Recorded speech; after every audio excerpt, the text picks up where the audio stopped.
In this video, I'm going to show you how you can insert a bullet list on your Microsoft Word document. So it's very simple and easy to do this. So I want to insert it on this section. So I press on the space bar to get some sort of, space here. So what I need to do is I come here, you see I'm on the home tab or the ribbon, anyhow you call it, the home ribbon, home tab, anyhow you call it. And you come to paragraph and you can see this here. You see bullet, good. Tap on that. We have some types of bullets. You can see here we have this, we have this. So we'll be checking on the screen whilst I highlight. You see this, you see this. So anyhow you want it, if you want it to be stylish and you want it this way, so it depends on what you want. And I think this is nice. Yeah, I think this has some style. So let's try writing some names. Adam, if,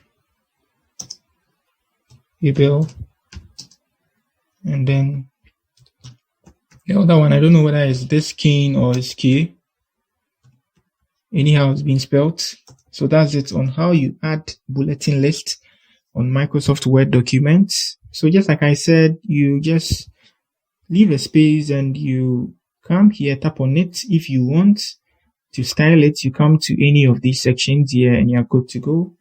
Now okay, so we change it. And let's choose something like this. I like this. I like this. So that's it for the video. I don't need to waste time. That's it for the video. If you're new here, give me a like, subscribe to my channel. Peace.